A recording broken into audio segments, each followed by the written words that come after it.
Okay, this is part 2 of my opinions and thoughts about the situation happening in Ferguson, Missouri. Now this has went on for some days now, and I'm really disappointed. I'm really disappointed in the people of Ferguson and the protesting. Throughout my life, going as far back as Dr. Martin Luther King Jr. Dr. Martin Luther King in the Civil Rights era.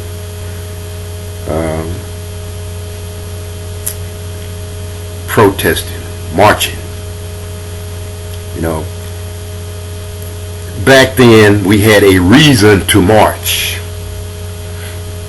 We had a reason, a true and heart-wrenching reason to march and to protest and to do the things because we was fighting for our freedom. I'm disappointed in the news media and its sensationalization of this whole situation. I'm disappointed in our so-called civil rights leaders, people like Al Sharpton, and then these attorneys that's popping up here, Bosley, and this guy that I don't know if he lives in Florida. He's from Florida, but every time something happened, there he is. I guess he's the lawyer to represent people anywhere there's a shooting. But what I want to talk about right now is Ferguson. Okay.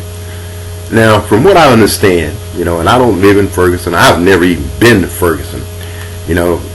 St. Louis, Springfield, those places I've been to, and I have no idea about Ferguson or what Ferguson is like. But from what I heard and looked at, here's a town, a community that is 70% Afro American,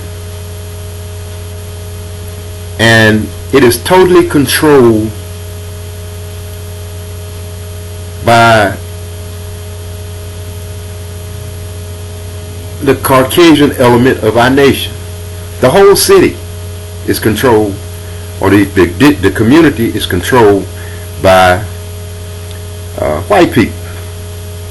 It's strange to me, and the reason it's strange to me is because if you don't have any Afro-American representation in Ferguson, and most of the positions that governs the city or governs the community is elected,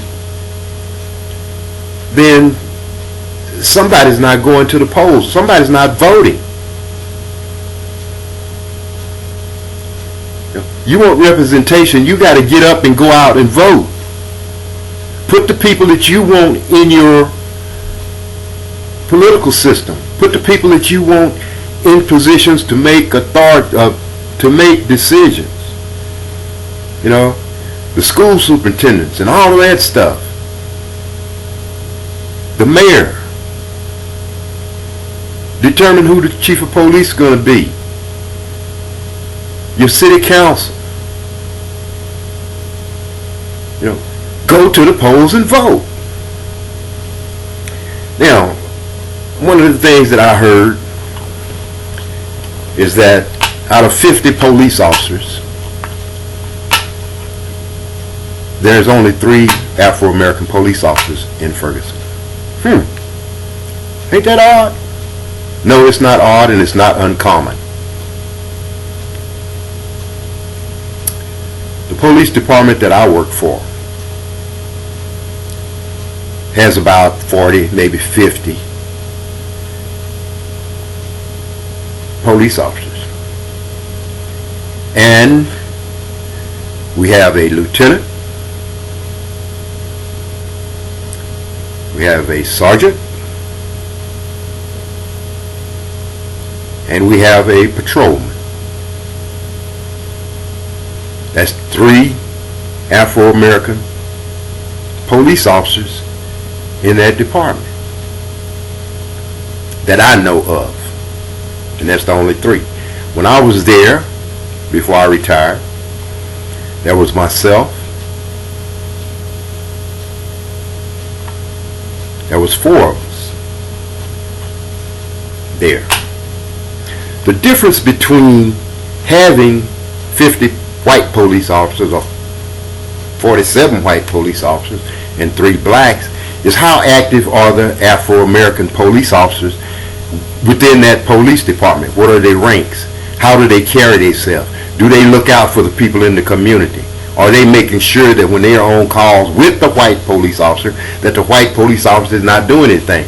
Are they going to any of those calls that white police officers are on and checking to see if they are abusing anyone of color? That's how I used to operate. Now, maybe they can't do that in Ferguson because they might be afraid they're going to get their job.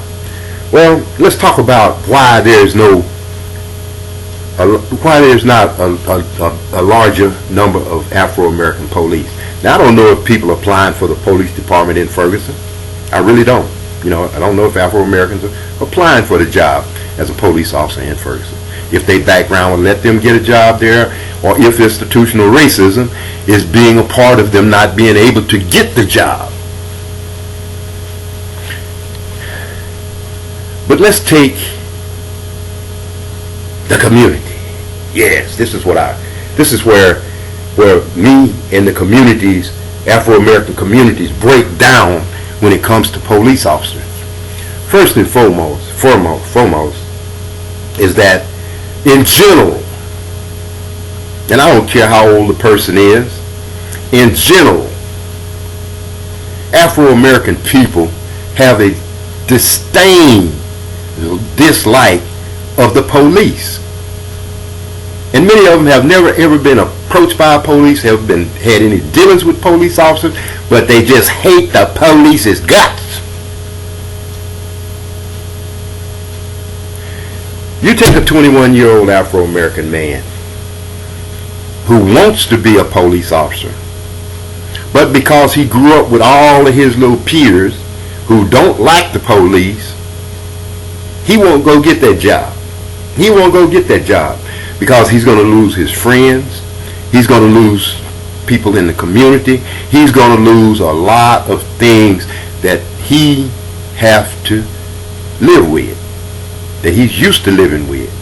So you don't get a lot of young Afro-American men in small communities applying to be police officers because they're criticized, they're ostracized, they're put out of the normal realm of social life. Their social life has to change.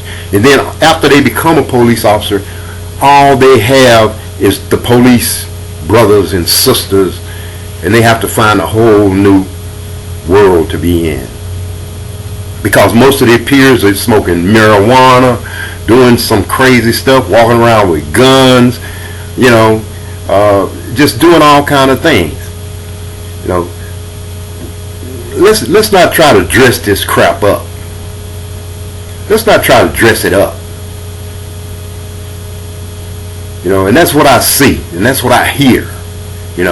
Oh, they're killing the men, they're killing the unarmed Afro-Americans. Every day there's a police officer getting shot. There's this, there's that.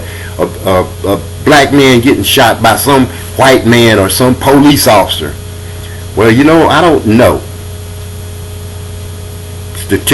Statistically, I don't know how many Afro-American men are shot across this nation by police officers in a day. But what I do know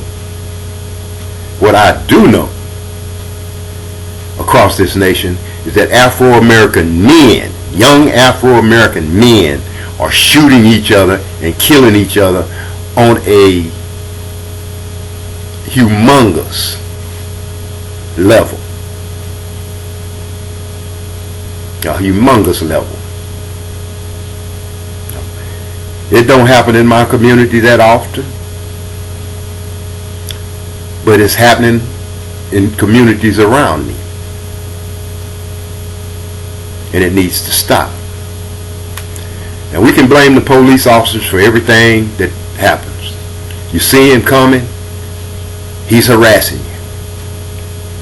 He gets out and try to talk to you, you won't talk to him, because if somebody see you talking to him, you're a rat or you're snitching. So no, the black community, and just be honest about it. Just be damn honest about it. Don't like the police officers. Don't like police. I'm a person who knows this from experience. Ain't nobody got to tell me this. It don't matter where I would be a police officer at.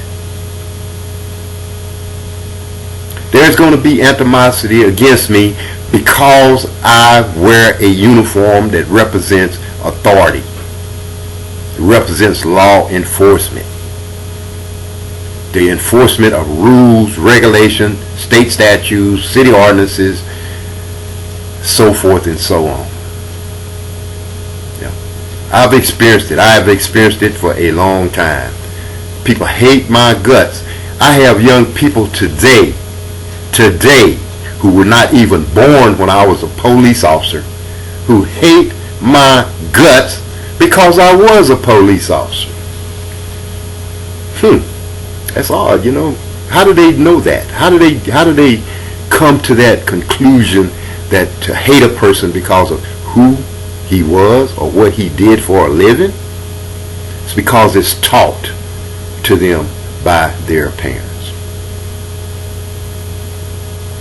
Okay. The people in Ferguson need to sort of roll back the protests. You know, it looked like I'm going to have to make a third one of these because I went on a little rant right there that I probably shouldn't have went on about the police. You know, when you living in a community and your only desire for police is to hate them, you're walking up the wrong alley. You know, we see things happening in Ferguson right now that are not conducive to the well-being of the community or security for the people who live in that community. And that's what police are there for, to provide some faction of safety for the people who live in the community, to protect them and to serve them. Now this situation with this young man, Michael Brown, is really bad. I mean, it's really bad. And you know, but ain't nothing you do in protesting or allowing violence to continue is going to bring him back. Nothing's going to bring this young man back. And all of this fiasco and all of this BS that's going on in Ferguson behind this, because I want the police officer charged, is not going to bring Michael Brown back. The parents need to understand that. They need to get this thing together, get their son taken care of so he can be free, so he can get on to the next life, and stop holding this mantra of violence over the head of a community that needs to go about getting back to being a normal place to live for the children, for the grandparents, for the old people, for everybody involved. You need to get back to the same facsimile to what it should be, a community of life. And I'm pretty sure Michael Brown would want you guys to move on. You know, do what you got to do with me and move on. Justice is going to prevail. Trust me, justice will prevail. I'm going to make another one because I went on a rant and I didn't get everything I wanted to say into this one. I want to thank you for viewing it. God bless you. God bless America. And please, God bless the city of Ferguson, Missouri.